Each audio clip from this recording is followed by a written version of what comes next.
ட்ரெய்லர்லேயே வந்து கௌதம் வாசுதேவ் மேனன் வந்து ஆடுற மாரி அந்த போர்ஷன வந்து கட் பண்ணி நிறைய பேர் ட்ரால் பண்ணியிருந்தாங்க. குறிப்பா சிம்பு அவர்கள் பேசும்போது பார்த்தீங்கன்னா, "என்னோட இயக்குனர இப்படி பண்ணிட்டீங்களே! உங்கள சும்மா விட மாட்டேன்." அதாவது கௌதம் வாசுதேவன் மேனன் இப்போ பவர் ஸ்டார் சீனிவாசனா மாறிட்டார். அந்த பவர் ஸ்டார் அளவுக்கு சொல்லலாமா சார்? இல்ல பவர் ஸ்டார் சீனிவாசன் கூட இந்த கேரக்டர்ல நடிக்க மாட்டாரு. அவர் நடிக்க வேண்டிய கேரக்டர்ல கௌதம் வாசுதேவன் மேனன் நடிச்சிருக்காரு. ரொம்ப காமெடியா இருக்கு. அதாவது முதல்ல சார் ஒரு இமேஜ் ஒண்ணு இருக்கு பார்த்தீங்களா? அது சினிமால வந்துருச்சுன்னா, அந்த இமேஜ மெயின்டெயின் பண்ணணும். நீங்க ஜிவிஎம்ங்கிற இமேஜோட இன்னைக்கும் மக்கள் மனசுல இருக்கீங்க. நீங்க இன்னைக்கு தோல்வி படம் குடுத்தீங்கன்னா கூட, உங்களுடைய படங்கள் காலத்துக்கும் பேசும். அப்படி இருக்கும்போது நீங்க அந்த பாட்டுக்கு அதாவது யாஷிகா ஆனந்த். அவங்க எப்படி சொல்றது? அவங்க ஒரு பெரிய ஹீரோயினா அப்படின்னு கேட்டா அதுவும் கிடையாது. அந்த யாஷிகா ஆனந்த் முன்னாடி அதே மாரி ஜோதிகா மாரி ஒரு காஸ்டியூம் போட்டு ஓடுறாங்க. இவர் பின்னாடி சூர்யா மாரி ஒரு காஸ்டியூம் ஷூ எல்லாம் போட்டுட்டு கூலிங் கிளாஸ்லாம் போட்டு உயிரின் உயிரே உயிரின் உயிரேன்னு ஓடிட்டு இருக்காரு. பார்க்கும்போது எல்லாரும் சிரிக்கிறாங்க. பொதுவா பாருங்க. நம்ம இந்த மாரி பெரிய பெரிய ஈஸ்தெடிக் சென்ஸ் உள்ள இயக்குனர்கள்லாம் பாருங்க. படங்கள் எடுத்து பெரிய லெவல்ல அவங்கள இயக்குனராவும் அவங்களால சஸ்டெயின் ஆக முடியாம கஷ்டப்படுறாங்க. இப்ப நம்ம கௌதம் வாசுதேவன் மேனன் பண்ண பெரிய தப்பே அவர் எடுத்த படங்கள் தான். தயாரிச்ச படங்கள் தான். எல்லா படங்களுமே லாஸ்.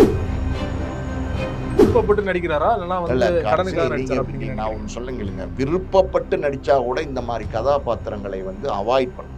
உங்களுக்கு சொசைட்டில ஒரு இமேஜ் இருந்துச்சுன்னா, அந்த இமேஜ நீங்க மெயின்டெயின் பண்ணுங்க. நீ உங்கள ராஜாவா பார்த்தான்னா, அந்த பார்வையோட கடைசி வரைக்கும் இருந்துட்டு நீங்க போயிறணும்.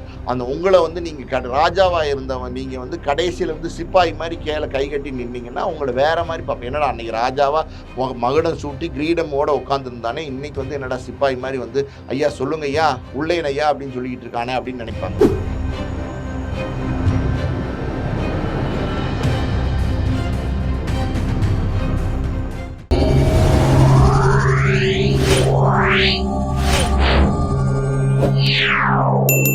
மீடியா சர்க்கிள் நேயர்களுக்கு வணக்கம். இன்றைக்கு நம்மோடு நேர்காணலுக்காக ஆஸ்கார் மூவிஸ் தயாரிப்பாளரும், திரைத்திறனாய்வாளருமான பாலாஜி பிரபு அவர்கள் நம்மோடு இருந்திருக்கிறார். அவரோடு பேசலாம். சார் வணக்கம். வணக்கம். சமீபத்தில சந்தானம் அவர்களுடைய நடிப்புல டிடி நெக்ஸ்ட் லெவல் திரைப்படத்தோட ட்ரெய்லர் வெளியாகி மிகப்பெரிய அளவுல வைரலானது. படத்துக்கு முன்னாடி நடைபெற விழா. அதில ஆர்யா தான் படத்த ப்ரொடியூஸ் பண்ணியிருக்காரு அப்படின்னு அப்பதான் தெரிஞ்சது. ட்ரெய்லர்லேயே கௌதம் வாசுதேவ் மேனன் ஆடுற மாரி அந்த போர்ஷன கட் பண்ணி நிறைய பேர் ட்ரால் பண்ணியிருந்தாங்க.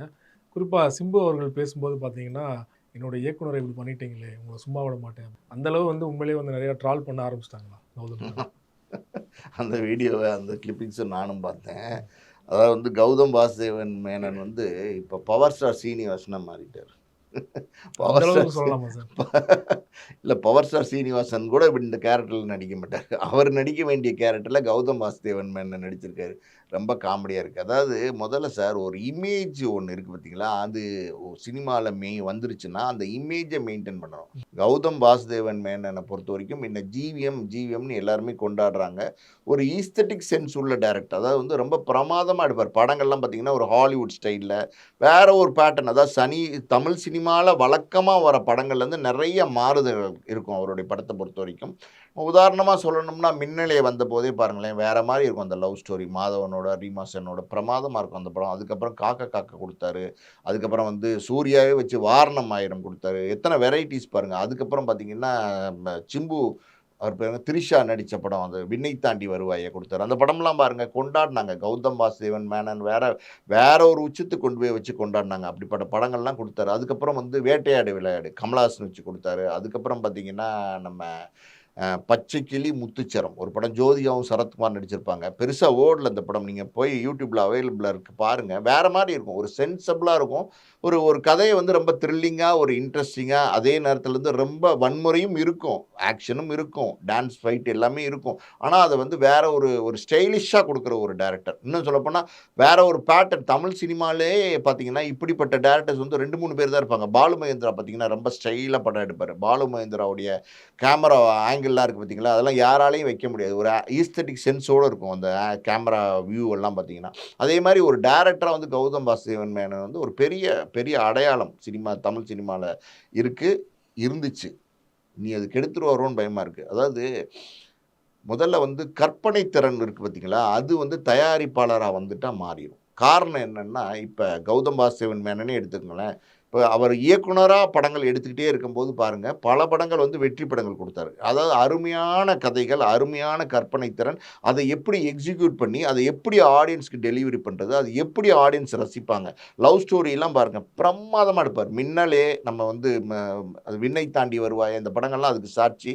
காக்கா காக்கா கூட பாருங்க, பேஸ்ல ஒரு லவ் இருக்கும். அதுக்குள்ள ஒரு த்ரில்லர் மாரியான ஒரு கதை இருக்கும். பிரமாதமா பண்ணுவாரு. அப்படிப்பட்ட கௌதம் வாசுதேவன் மேனன் வந்து எங்க சரியிறாரு, எங்க அவருக்கு பிரச்சனை ஆரம்பிக்குது அப்படின்னா, தயாரிப்பாளரா மாறும்போது தான். பல கிரியேட்டர்ஸ் அதாவது வந்து இயக்குனர்கள், அதாவது வந்து திறமையான பல இயக்குனர்கள் வந்து தயாரிப்பாளரா மாறி சரிஞ்சு போயிருவாங்க. தயாரிப்பாளரா மாறுனா பிரச்சனை தான். தயாரிப்பாளரா மாறுனீங்கனாலே அன்னையிலேருந்து உங்களுக்கு எப்படி சொல்றது? 7 1/2 சனி ஸ்டார்ட் ஆயிருச்சு அப்படி தான் நம்ம எடுத்துக்கணும். ஏன் தயாரிப்பாளரா மாறுறாங்கன்னு தெரியல. நல்ல சம்பளம் குடுக்குறாங்க. இன்னைக்கெல்லாம் இயக்குனர்களுக்கெல்லாம் பார்த்தீங்கன்னா, நல்ல சம்பளம் குடுக்குறாங்க. நம்ம வந்து லோகேஷ் கனகராஜ் ஆகட்டும், அட்லி ஆகட்டும், நெல்சன் ஆகட்டும், கார்த்திக் சுப்புராஜ் ஆகட்டும், பெரிய பெரிய இயக்குனர்களுக்கெல்லாம் அதாவது வந்து பெரிய உச்சபட்ச சம்பளம் குடுக்குறாங்க. ஒரு காலத்தில வந்து நடிகர்களுக்கு மட்டும் தான் பெரிய சம்பளம் இருந்துச்சு. அதுக்கப்புறம் இயக்குனர்களுக்கும் பெரிய சம்பளம் குடுக்குற அளவுக்கு இயக்குனர்கள் ஒரு பிராண்டா மாறுனாங்க. எப்பவுமே பார்த்தீங்கன்னா, இயக்குனர்கள் நல்ல சம்பளம் வாங்கிட்டு இருந்தாங்க. பாரத ராஜா காலத்தில, மகேந்திரா காலத்தில, மகேந்திரன் காலத்தில, பாலச்சந்தர் காலத்திலயும் இது இருந்துச்சு. ஆனா, இன்னைக்கு சம்பள விகிதாச்சாரமே பல மடங்கு ஜாஸ்தியானதுனால, இயக்குனர்களுக்கும் அப்படி சம்பளம் குடுக்குறாங்க, கொண்டாடுறாங்க. இதுவே போதுமே! இதுக்கு மேல படம் எடுக்கணும். அதுல ஒரு லாபம் சம்பாரிக்கணும். படம் எடுத்தா மொத்த லாபமும் நமக்கு வந்துரும் அப்படிங்கிற மாரி எண்ணத்தோட படம் எடுக்க நெறைய பேர் கிளம்பி வராங்க. சினிமா ஒரு ஒரு கிரியேட்டரா இருந்தார்ன்னா, அந்த கிரியேட்டிவிட்டி அப்படியே ஃப்ரெஷ்ஷா இருக்கும். பசுமையா இருக்கும். என்னைக்கு வந்து ஒரு ஒரு கிரியேட்டர் வந்து புரொடியூசரா மாறணும், படம் எடுக்கணும்னு நெனச்சு தப்பான டிசிஷன் அது. எடுக்க வராரோ அன்னைக்கே சிக்கல். சில பேர் 1, 2 பேர் ஜெயிச்சிருக்கலாம். மணிரத்னம் ஜெயிச்சிருக்காருங்கிறதுக்காண்டி எல்லாரும் ஜெயிச்சுருவாங்கன்னு நம்ம சொல்ல முடியாது. மணிரத்னம் வந்து எக்செப்ஷன். அதாவது வந்து எக்செப்ஷன நம்ம வந்து எக்ஸாம்பிளா நம்ம எடுத்துக்கக்கூடாது. பொதுவா பாருங்க, நம்ம இந்த மாரி வந்து பெரிய பெரிய ஈஸ்தெடிக் சென்ஸ் உள்ள இயக்குனர்கள்லாம் பாருங்க, வந்து படங்கள் எடுத்து பெரிய லெவல்ல அவங்கள இயக்குனராவும் அவங்களால சஸ்டெயின் ஆக முடியாம கஷ்டப்படுறாங்க. இப்ப நம்ம கௌதம் வாசுதேவன் மேனன் பண்ண பெரிய தப்பே வந்து அவர் எடுத்த படங்கள் தான். தயாரிச்ச படங்கள் தான். எல்லா படங்களுமே லாஸ். இப்ப பாருங்க, நரகாசுரன்னு ஒரு படம். கிட்டத்தட்ட அவரும் ஒரு பார்ட்னர் மாரி தான் அந்த படத்துல. இப்ப வெளியில வந்துட்டாரு என்னென்னமோ சொல்றாங்க. இருந்தாலும் அந்த படம் வெளியில வரல. அரவிந்த்சாமி படம். அப்புறம் பார்த்தீங்கன்னா, துருவ நட்சத்திரம். விக்ரம் வச்சு தயாரிச்சாரு. அந்த படம் வெளியில வரல. இந்த விக்ரம் வச்சு துருவ நட்சத்திரம் கதைய வந்து சூர்யாக்கு சொல்லியிருக்காரு. சூர்யாட்ட சொன்னப்போ சூர்யா சொல்லியிருக்காரு, வேற ஒரு தயாரிப்பாளருக்கு நீங்க டைரக்ட் பண்ணுங்க. நான் நடிக்கிறேன்னு சொல்லியிருக்காரு. அந்த வாய்ப்ப எடுத்து அந்த படத்த சூர்யா வச்சு எடுத்திருந்தா, இன்னும் கூட நல்ல படமா வந்திருக்கிறதுக்கு வாய்ப்பு இருக்கு. காரணம் என்னன்னா, உங்களுக்கு ஃபைனான்சியல் ஸ்ட்ரெயின் கிடையாது. நீங்க ஒரு தயாரிப்பாளரா மாறும்போது, நம்ம வந்து நாளைக்கு இந்த ஷாட் ஒப்போமா, இல்ல வந்து நாளைக்கு ஷூட்டிங்க்கு காசு வரணுமே, நான் ஒரு 10,00,000 வந்தா தானே நாளைக்கு ஷூட்டிங் நடக்கும். 20,00,000 வந்தா தானே நாளைக்கு ஷூட்டிங் நடக்கும். இந்த டென்ஷன் உங்களுக்கு வந்துருச்சுன்னு வச்சுக்கோங்க. நீங்க எப்படி ஷாட் வைப்பீங்க? உங்க கிரியேட்டிவிட்டி எப்படி நல்லாருக்கும்? இப்ப கௌதம் வாசுதேவன் மேனன்லாம் சிக்கல். இப்ப அந்த சூர்யா படம்லாம் பண்ணியிருந்தாருன்னா, நல்ல ஒரு இயக்குனரா அடையாளம் இருந்திருக்கும் இன்னமும். விக்ரம் வச்சு நானே தயாரிக்கிறேன் போய், அந்த விக்ரமுக்கும் அவருடைய கேரியர்ல அது ஒரு மைனஸ் தான். கௌதம் வாசுதேவனுக்கும் அது ஒரு பெரிய பிரச்சனை தான். பல பல முயற்சிகள் நடந்துட்டு இருக்கு. படம் நல்லா இருக்குன்னு தான் சொல்றாங்க. ஆனா பல முயற்சிகள் நடந்துட்டு இருக்கு. படத்த வெளியில கொண்டு வர முடியல. காரணம் என்ன? அதாவது வந்து ஃபைனான்சியல் ஸ்ட்ரெயின்னா, எக்கச்சக்கமான ஃபைனான்சியல் கமிட்மெண்ட்ஸ். கோடிக்கணக்குல ஃபைனான்சியல் கமிட்மெண்ட்ஸ். கடன் குடுத்தவங்க என்ன சொல்றாங்கன்னா, எங்களுக்கு பணத்த குடுத்துட்டு படத்த ரிலீஸ் பண்ணுங்கங்கிறாங்க. இந்த மாரி சிக்கல். இது வரும்போது அதுவும் இல்லாம பணத்துக்கு வட்டி கட்டணும். இன்னைக்கு ஒரு கடன் வாங்கி கடனாளி ஆயிட்டீங்கன்னு வச்சுக்கோங்களேன், நீங்க எவ்வளோ பெரிய ஆளா இருந்தாலும், உங்ககிட்ட பணம் இருந்தா தான் இந்த சொசைட்டி மதிக்கும். பணம் இல்ல அப்படிங்கிற ஒரு விஷயம் என்னைக்கு ஏற்பட்டுருச்சோ, என்னைக்கு நீங்க கடல்ல இருக்கீங்க, மைனஸ்ல இருக்கீங்கன்னு தெரிஞ்சுச்சோ, குறிப்பா பார்த்தீங்கன்னா சொசைட்டிலே அப்படிதான். சினிமால வந்து அது இன்னும் ஜாஸ்தி. ஒருத்தன் கடன்பட்டு போயிட்டான் அப்படின்னா, அவனுடைய ப்ரீவியஸ் ஹிஸ்டரி இருக்கு பார்த்தீங்களா? இத்தன படம் குடுத்தவன், இப்படி வெற்றி குடுத்தவன், இப்படிலாம் ஜெயிச்சவன், இதெல்லாம் யாரும் பார்க்கறதில்ல. அவன தர லெவலுக்கு இறக்கி கடன குடு. எப்ப குடுக்க போற? அப்படின்ற மிரட்டுற கதைகள் எல்லாமே இருக்கும்.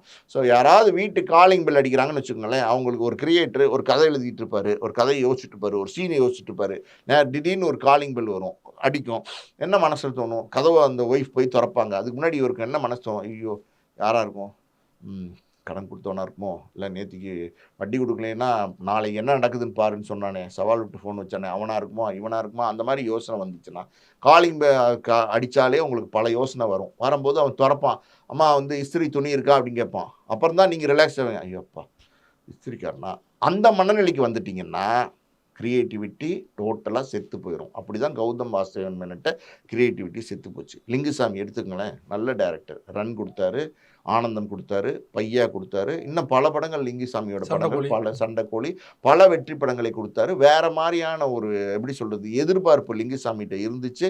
அந்த மாதிரி படங்களை அவர் கொடுத்தாரு. அவர் என்னைக்கு தயாரிக்க ஆரம்பிச்சாரோ அன்னைக்கு அவருக்கும் சிக்கல். அன்னைக்கு அந்த திருப்பதி பிரதர்ஸ்ங்கிறது வந்து பெரிய பெரிய படங்களை கொடுத்தாங்க, இல்லைன்னு சொல்லல. ஒரு காதல் ஜெயிச்சிருக்கலாம், ஒரு வெயில் ஜெயிச்சிருக்கலாம், இன்னும் 2 படங்கள் ஜெயிச்சிருக்கலாம். ஆனா அதுக்கப்புறம் பாருங்க, தொடர்ந்து தயாரிப்பு துறையில இருக்க முடியல. ஒரு அஞ்சானுக்கு ஒரு ப்ரொடியூசர் மாதிரி போய் எடுத்தாரு, சிக்கல். அப்புறம் உத்தம வில்லன் கமலஹாசன் வச்சு எடுத்தாரு, முழு சிக்கல். மொத்தமாவே போச்சு. இப்ப இன்னைக்கு வந்து அவரும் கோடிகள்ல வந்து கடன்ல இருக்காரு. அவருக்கு வாய்ப்பும் இல்ல இன்னைக்கு. படம் யார் குடுக்குறா? அதுக்கப்புறம் இப்ப சமீபத்தில ஏதோ ஒரு தெலுங்கு படம் பண்ணாரு. அப்புறம் வேற யாரோ வாய்ப்பு குடுத்தாங்க. எதுலயுமே சஸ்டெயின் பண்ண முடியல. காரணம் என்னன்னா, அவங்களுடைய கிரியேட்டிவிட்டி இருக்கு பார்த்தீங்களா? கொழுந்து விட்டு எரிஞ்சுகிட்டு இருக்கும் சார். ஒரு கிரியேட்டரோட ஃபயர்ன்னு ஒண்ணு இருக்கு பார்த்தீங்களா? அது வந்து உங்களுக்குள்ள கொழுந்து விட்டு எரிஞ்சுகிட்டு இருக்கும். இத பண்ணலாமா? அத பண்ணலாமா? அப்படி பண்ணலாமா? இப்படி பண்ணலாமா? எல்லாராலயும் முடியாது. அது அது உங்களுக்கு இருக்குன்னும்போது, அந்த திறமைய மேலும் நீங்க மெருகேத்தி, அந்த ஃபைனான்சியல் ஸ்ட்ரெயின் சுமை இல்லாம யாரோ ஒருத்தவங்க தயாரிக்கிறாங்க. நம்ம போறோம், ஷூட் பண்றோம். இங்க இங்க ஷாட் வைக்கலாம். இப்படி அழகா எடுக்கலாம். இப்ப பாரு, திடீர்னு லைட்டா சில்லுன்னு மழை பெய்யுது. வாப்பா, வாப்பா, டக்குனு வாப்பா. டக்குனு ஒரு ஷாட் வைப்பா. ஹீரோவ நிக்க வைப்பா. ஒரு ஹீரோயின நிக்க வைப்பாங்க. நின்னு பேச வைப்பா. அப்படின்னு ஒரு ஒரு ஷாட்ட கம்போசிஷன் பண்ணி எடுக்கலாம். சென்ஸே போயிரும். சென்ஸ் போனதுனால தான் இந்த மாரி பல சிக்கல். சங்கரே சார் பெரிய இயக்குனர். ஆனா, அவருடைய இயக்குனர் பக்கம் ஒரு பக்கம் இருந்தா கூட எஸ் பிக்சர்ஸ் ஆரம்பிச்சாரு. நெறைய படங்கள் தயாரிச்சாரு. ஒரு சில இம்சி அரசன் மாரி படங்கள், வெற்றி படங்கள் இருந்துச்சு. ஆனா பாருங்க, ஏன் எஸ் பிக்சர்ஸ் இன்னைக்கு செயல்ல இல்ல? இன்னைக்கு ஏன் எஸ் பிக்சர்ஸ்ல படம் எடுக்கல? காரணம் வந்து தயாரிப்பு துறைங்கிறது வேற, இயக்குனர், கிரியேட்டர்ங்கிறது வேற. 2ம் வேற வேற. தயாரிப்பாளர பொறுத்தவரைக்கும் ஒரு படத்துல பணம் போடுறோம். அந்த படத்துல வந்து எப்படி அந்த பணத்த போடலாம்? என்ன பட்ஜெட்ல எடுக்கலாம்? இந்த கால்குலேஷனோடயே அவங்க டிராவல் பண்ணுவாங்க. ஏன்னா, அவங்க பணம் போடுறவங்க. பணத்த எப்படி திருப்பி எடுக்கிறது? பணத்த எப்படி லாபத்தோட எடுக்கிறது? எப்படி வந்து லாபம், அதாவது வந்து நஷ்டம் இல்லாம தப்பிக்கிறது? இப்ப பல ஆங்கிள்ல அவங்க திங்க் பண்ணி இந்த ப்ராஜெக்ட் பண்ணுவாங்க. ஒரு இயக்குனர் என்ன ஆகும்? அது வேற ஆங்கிள், டோட்டலாவே வேற ஜர்னர். அது என்னன்னா, நம்ம எப்படி படத்த நல்லா எடுக்கலாம்? இந்த சீன் எப்படி எடுக்கலாம்? இந்த இந்த ஷாட் எப்படி வைக்கலாம்? இந்த கிரியேட்டிவிட்டி வந்து உங்களுக்கு போயிருச்சு. இப்போ அதுக்கப்புறம் என்ன பண்றாரு? ஒரு ஸ்டேஜ்க்கு மேல பெரிய ப ப ஃபைனான்சியல் டிஃபிகல்டி, பண சுமை வந்ததுக்கப்புறம் நடிக்கலாம் அப்படிங்கிற ஒரு எண்ணத்துக்கு நடிக்க வராரு. நல்ல விஷயம் தான். இன்னைக்கு வந்து பல இயக்குனர்கள், மார்க்கெட் இழந்த இயக்குனர்கள், பல இயக்குனர்களுக்கு வந்து இன்னைக்கு நடிப்புங்கிறது ஒரு விஷயம் இருக்கு பார்த்தீங்களா? அதுக்குள்ள வந்து இன்னைக்கு நெறைய பேர் பொழச்சிட்டு இருக்காங்க. நெறைய உதாரணம் நான் சொல்லலாம். எக்கச்சக்கமான உதாரணங்கள் இன்னைக்கு நடிச்சுக்கிட்டு இருக்க. ஏன் ஆர். சுந்தரராஜன்லாம் பார்த்தீங்கன்னா, பயணங்கள் முடிவதில்லை, வைதேகி காத்திருந்தால், சூப்பர் ஹிட் படங்கள்லாம் குடுத்தாரு. இன்னைக்கு வந்து இன்னைக்கு இருக்கிற ஜெனரேஷனுக்கு வந்து ஆர். சுந்தரராஜன் நடிகரா தெரியுமா? இல்ல ஒரு சூப்பர் ஹிட் குடுத்த இயக்குனரா தெரியுமா? அப்படின்னா நடிகரா தான் தெரியும். அது ஏதோ சீரியல்லாம் நடிச்சிட்டு இருக்காரு. எல்லாம் அதான் சார், நீங்க வந்து சீரியல் மட்டும் இல்ல. இன்னும் சீரியலுக்கு கீழ ஏதாவது இருக்கு, சும்மா ஸ்டேஜ் ட்ராமா இருக்கு, கொஞ்சம் வடிங்க, நடிங்கன்னாலும் நடிப்பாங்க. ஏன்னா காசு வாங்கி ஆகணும், காசு சம்பாரிச்சாகணும். இப்ப பாக்யராஜே எடுத்துக்கங்களேன். எத்தன படங்கள், எத்தன உச்சத்துல எத்தன படங்கள் குடுத்தாரு. அதாவது வந்து முந்தானம் முடிச்ச மாரி இன்னும் படங்கள் பாக்யராஜ் குடுக்காத வெற்றி படங்களே இல்ல. இப்ப உதாரணமே நம்ம சொல்ல வேணாம். இன்னைக்கு பாக்யராஜ் என்ன நிலைமையில இருக்காரு? படம் எடுத்தாரு, தயாரிப்பாளரா மாறுனாரு, பல சிக்கல்களுக்குள்ள மாட்டிக்கிட்டு இன்னைக்கு வந்து யாராவது வந்து கூப்பிட்டா அண்ணன் கேரக்டர் நடிக்கிறேன், அப்பா கேரக்டர் நடிக்கிறேன், தாத்தா கேரக்டர் நடிக்கிறேன்னு நடிச்சிட்டு இருக்காரு. அதுக்கும் இப்ப கூப்பிடுறதுக்கு ஆள் இல்ல. புரியுதா உங்களுக்கு? இந்த மாரி யாராவது இப்ப ராஜ்கிரன் ஒரு நடிகர். அவர் வந்து படங்கள் நடிச்சாரு. அவர் வந்து இப்ப ஒரு ஸ்டேஜ்க்கு மேல அவரும் படத்தினால தான் தோல்வி அடைஞ்சாரு. அதுக்கப்புறம் வந்து எப்படி சொல்றது? நந்தான்ற படத்துல வந்து ஒரு ஒரு கேரக்டருக்கு சார் பண்றீங்களான்னு பண்ணாரு. அது ஒரு டைனமிக் பெர்சனாலிட்டி. ராஜ்கிரன பொறுத்தவரைக்கும் ஒரு டைனமிக் பெர்சனாலிட்டி. அவர் வந்து ஒரு ஒரு ஒரு அப்பா, ஒரு ஊர் தலைவன், ஒரு பஞ்சாயத்து பண்றவன் அப்படிங்கிற மாரி ஒரு கேரக்டருக்கு அவர் செட் ஆயிட்டார். செட் ஆன இப்ப மஞ்சப்பை மாரி பாருங்களேன், ஒரு கேரக்டரா வாழ்வாரு. ஒரு தாத்தா, அந்த தாத்தா கேரக்டரா வாழ்ந்து அந்த படத்த சக்சஸ் பண்ணாரு. அந்த மாரி ஒரு சிலருக்கு அந்த பொட்டன்ஷியல் இருக்கும், அந்த கெப்பாசிட்டி இருக்கும். அது அவங்க ஒரு சிலர் சக்சஸ்ஃபுல்லா இருப்பாங்க. எல்லாராலயும் இப்படி முடியாது. இப்ப பாக்யராஜால முடியுதா? முடியல. அதே மாரி பார்த்தீங்கன்னா, நடிக்க வந்தாரு. இப்ப வாசுதேவன் மேனன் வந்து நடிச்சாரு. நெறைய படங்கள்ல நம்ம வில்லனா பார்க்குறோம். ஆப்வியஸ்லி பார்த்தீங்கன்னா, உண்மைய சொல்லணும் அப்டின்னா, ஆப்வியஸ்லி கட் பண்ணிருங்க. உண்மைய சொல்லணும் அப்டின்னா, கௌதம் வாசுதேவன் மேனன் வந்து நல்லா நடிக்கிறார். அதாவது வந்து அல்டிக்கான ஒரு வில்லன் கேரக்டர் பிரமாதமா நடிப்பாரு. அவரோட லுக் பாருங்க, கருப்பா இருந்தா கூட நல்ல கலையா இருப்பாரு. ஒரு எப்படி சொல்றது? ஒரு தமிழ் மண்ணுக்கான லுக். ஒரு மாரி வேற மாரி அவர ரசிக்க ஆரம்பிச்சாங்க. கொண்டாட ஆரம்பிச்சாங்க. ஏன்னா வித்தியாசமா நடிக்கிறாரு இவர் அப்படின்னு சொன்னாங்க. ஏன் நம்ம மிஸ்கின் எடுத்துங்க இந்த இடத்துல பேசணும். இப்ப டிராகன் படத்துல பாருங்க ஒரு பிரின்சிபல் கேரக்டர் என்ன பிரமாதமா பண்ணியிருந்தார் பார்த்தீங்களா? மிஸ்கின் மேல நமக்கு 1000 விமர்சனங்கள் இருக்கு. அவருடைய எப்படி சொல்றது பொது மேடையில சில விஷயங்கள் பண்றாரு, நடவடிக்கைகள்லாம் நம்ம விமர்சிச்சிருக்கோம். ஆனா அந்த படத்துல பாருங்க பிரமாதமா நடிச்சிருப்பாரு. எக்ஸலென்ட்டா நடிச்சிருப்பாரு. ஒரு டைனமிக்கா நடிச்சிருப்பாரு. நான் சொல்றது முக்கியமே அதுதான். அந்த மாரி கௌதம் வாசுதேவனும், மேனனும் நெறைய நல்ல படங்கள் வில்லனாலாம் நடிச்சாரு. நல்லா வாடா போலாம், பண்ணலாம். அவன் துட்டு தள்ளு, வாடா அப்படிங்கிற மாரிலாம் ஒரு ஒரு வில்லன் டைப்ல நடிக்கும்போது பார்த்தாங்க. எல்லாமே மீறி இன்னைக்கு வந்து நீங்க வந்து அதுவும் போய் இப்ப நீங்க வந்து இந்த ஏதோ ஒரு படம் டிடி ரிட்டர்ன்ஸா அதாவது வந்து பேரே இப்ப தமிழ் படங்கள்ல கிடைக்கிறது இல்ல. அது என்ன படங்க அது? டிடி ரிட்டர்ன்ஸ் நெக்ஸ்ட் லெவலா? Next level. நெக்ஸ்ட் லெவல் அப்புறம் டிடி ரிட்டர்ன்ஸ் டிடின்னு சந்தானம் டிடியை வச்சு எத்தனை படம் எடுப்பாருன்னு தெரியல. சுந்தர் சி வந்து அரண்மனையை வச்சு எத்தனை படம் எடுப்பாரு தெரியல. 1 2 3 4 டைம் 10 அவரான்னு போயிட்டு இருக்காரு ஒரு டிராவல். பேர் இல்ல. தமிழ் சினிமால வேற பேருக்கு பஞ்சம். அதனால இன்னொரு பேர் இன்னொரு பேரை யோசிச்சு பேர் வைக்க முடியல. நல்லா வச்ச பேரே வச்சுட்டு இருக்காங்க. அது விவாதத்துக்குள்ள நம்ம இப்ப போ வேண்டாம். அந்த படத்துல பாருங்க ட்ரைலரோ என்னமோ ரிலீஸ் பண்ணியிருக்காங்க. அந்த ட்ரைலர்ல வந்து கடைசியில பார்த்தீங்கன்னா, கௌதம் வாசுதேவன் வந்து அதான் உயிரின் உயிரே அப்படின்னு சொல்லி ரசிச்சு எடுத்திருப்பாரு. அந்த பாட்ட அதான் நான் சொன்னேன்ல, ஒரு ஈஸ்தெட்டிக் சென்ஸ் உள்ள டைரக்டர் கௌதம் வாசுதேவன் மேனன். அவர் வந்து சூர்யா ஒரு அருமையான யங் ஹீரோ, ஒரு ஒரு ஜோதிகா ஒரு அருமையான லவ்வபிள் கேர்ளா இருந்தாங்க. அந்த காலகட்டத்தில அந்த படத்த கிட்டத்தட்ட 20 வருஷத்துக்கு முன்னாடி வந்த படம். ரசிச்சு ஷாட் பை ஷாட் ரசிச்சு கம்போசிஷன் பண்ணி எடுத்திருப்பாரு அந்த பாட்ட. கடற்கரையில ஓட விட்டு உயிரின் உயிரே அப்படிங்கிறது. அது வந்து அது எப்படி சொல்றது? பெரிய வரவேற்பு. பெரிய உச்சகட்ட வரவேற்பு. அந்த காலத்தில அந்த படம் வந்தபோது கொண்டாடுனாங்க. சூர்யாவ கொண்டாடுனாங்க, ஜோதிகாவ கொண்டாடுனாங்க, கௌதம் வாசுதேவன மேனன கொண்டாடுனாங்க. எல்லாருமே கொண்டாடுனாங்க. பெரிய வெற்றி படம். அவரே எடுத்த அந்த பாட்டுல இன்னைக்கு பாருங்க வந்து அதாவது வந்து சினிமால நடிக்க வந்தது வேணாம். நடிக்க வந்த நடிகன் எல்லாமே நடிக்கலாம். அது வேற. அது நடிகனுக்கு பொருந்தும். நீங்க வந்து ஒரு இமேஜோட இருக்கீங்க. நீங்க வந்து ஜிவிஎம்ங்கிற இமேஜோட இன்னைக்கும் மக்கள் மனசுல வந்து இருக்கீங்க. நீங்க இன்னைக்கு தோல்வி படம் குடுத்தீங்கன்னா கூட, உங்களுடைய படங்கள் வந்து காலத்துக்கும் பேசும். அப்படி இருக்கும்போது நீங்க வந்து அந்த பாட்டுக்கு வந்து அதாவது யாஷிகா ஆனந்த். அவங்க வந்து எப்படி சொல்றது? அவங்க ஒரு பெரிய ஹீரோயினா அப்படின்னு கேட்டா அதுவும் கிடையாது. அந்த யாஷிகா ஆனந்த் வந்து முன்னாடி அதே மாரி ஜோதிகா மாரி ஒரு காஸ்டியூம் போட்டு ஓடுறாங்க. இவர் வந்து பின்னாடி சூர்யா மாரி ஒரு காஸ்டியூம் ஷூ எல்லாம் போட்டுட்டு கூலிங் கிளாஸ்லாம் போட்டு உயிரின் உயிரே உயிரின் உயிரேன்னு ஓடிட்டு இருக்காரு. பார்க்கும்போது எல்லாரும் சிரிக்கிறாங்க. கேவலமா இருக்கு. நகைச்சுவையா இருக்கு. இது வந்து கௌதம் மேனனுக்கு தேவையா அப்படின்னா தேவையே இல்ல. நடிக்க வந்தீங்கங்கிறது தப்பு கிடையாது. நடிகரா எல்லா கதாபாத்திரத்தையும் பண்ணணும் அப்படிங்கிற ஒரு அதான் ஆசை நான் சொன்னேனே, நடிகரா எல்லா கதாபாத்திரமும் பண்ணணும். அது நீங்க நடிகர் கிடையாது சார். நீங்க முதல்ல புரிஞ்சுக்கங்க. உங்களுக்கு வேற ஒரு இமேஜ் இருக்கு. ஒரு ஈஸ்தெட்டிக் சென்சிபிளா படம் எடுக்கக்கூடிய ஒரு பிரமாதமான டைரக்டர் கௌதம் வாசுதேவன் மேனன்ங்கிற ஒரு இமேஜ் இருக்கு. புரியுதா உங்களுக்கு? அந்த இமேஜ் வந்து கெடாம நீங்க வந்து ஒரு சில வில்லன் கதாபாத்திரத்துல நடிச்சீங்க. அது டைனமிக்கா இருந்துச்சு. அப்ப பார்த்தாங்க. நான் சொன்னேன்ல மிஸ்கின டிராகன் படத்துல ஒரு உதாரணமா சொன்னேன்ல. பார்த்தாங்க, ரசிச்சாங்க. அது நல்லா இருந்துச்சு. சரி அதுக்கு மேல நீங்க தரந்தாழ்ந்து வந்து ஏன் இப்படி நடிக்கணும்? எதுக்காண்டி இப்படி நடிக்கணும்? சரி நீங்க நடிச்சிட்டீங்கல்ல, இந்த ட்ரைலர் வெளிய வந்துருச்சுல்ல. இப்ப நீங்க நாளைக்கு ஒரு நல்ல படம் இயக்க போனீங்கன்னா, நாளைக்கு ஒரு நல்ல படத்தை குடுத்தீங்கன்னா கூட, உங்கள அந்த இமேஜ்ல தான் பார்ப்பான். புரியுதா உங்களுக்கு? உங்கள வந்து பவர் ஸ்டார் சீனிவாசனா பார்க்க வைப்பீங்களா நீங்க? பவர் ஸ்டார் சீனிவாசன் இத பண்ணலாம். ஏன்னா அவருக்கு அதான் இமேஜ். புரியுதா உங்களுக்கு? அவர் வந்து இத பண்ணலாம். அந்த கேரக்டர் பண்ணாரு அப்படின்னா சிரிப்பாங்க. இப்ப பார்த்தீங்கன்னா, வடிவேலு பார்த்தீங்கன்னா, "சுட்டுமிழி சுடரேங்கிற" மாரி பாட்டெல்லாம் பார்த்தீங்கன்னா, அவர் வந்து ஆடுனாரு. ஃப்ரேம்ல ஆடுனாரு. கஜினி படத்துலேருந்து அந்த சாங் அதெல்லாம் ரசிச்சாங்க. வடிவேலு ஆடுனா ரசிப்பாங்க சார். பவர் ஸ்டார் சீனிவாசன் ஆடுனா ரசிப்பாங்க. யோகி ஆடுனா ரசிப்பாங்க. புரியுதா உங்களுக்கு? கவுண்டமணி செந்தில் ஆடுனா ரசிப்பாங்க. சூர்யா ஆடுனா கூட ரசிக்க மாட்டாங்க. ஏன்னா காமெடி இமேஜ் இல்ல. அந்த மாரி வந்து கௌதம் வாசுதேவன் மேனன்லாம் பார்த்தீங்கன்னா, ஒரு நல்ல ஒரு டைனமிக்கான ஒரு இமேஜ் இருக்கும்போது, அந்த இமேஜ் கெடுற மாரி பண்ணக்கூடாது சார். இல்ல இப்போ இந்த ட்ரெய்லர் வந்தோனே பாத்தீங்கன்னா, கமெண்ட்லயே வந்து கடனுக்காக இப்படி காமெடி கதாபாத்திரத்தலாம் பண்றான்னு சொல்றாங்க இல்லையா? ஆமா. விருப்பப்பட்டு நடிக்கிறாரா? இல்லன்னா இல்ல வந்து கடனுக்காக நடிச்சாரா அப்படின்னு நீங்க நீங்க நான் நினைக்கிறீங்க? ஒண்ணு சொல்ல கேளுங்க. விருப்பப்பட்டு நடிச்சா கூட இந்த மாரி கதாபாத்திரங்களை வந்து அவாய்ட் பண்ணணும்.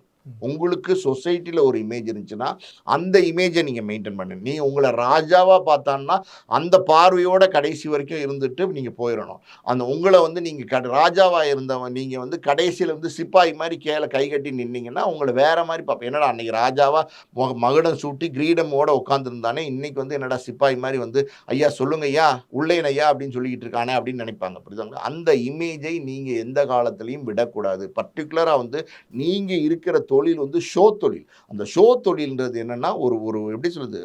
மக்களை போய் சேர்ற தொழில். நீங்க இங்கலாம் எப்படி இருந்தா தான் எப்படி இருந்தீங்களோ, அப்படி மெயின்டெயின் பண்ணீங்கன்னா, உங்களுக்கு அந்த மரியாதை. அத நீங்க விட்டு இறங்குனீங்கன்னா, அந்த மரியாதை இல்லை. காட்சி பொருளாவும், கேலி பொருளாவும் நீங்க மாறக்கூடாது.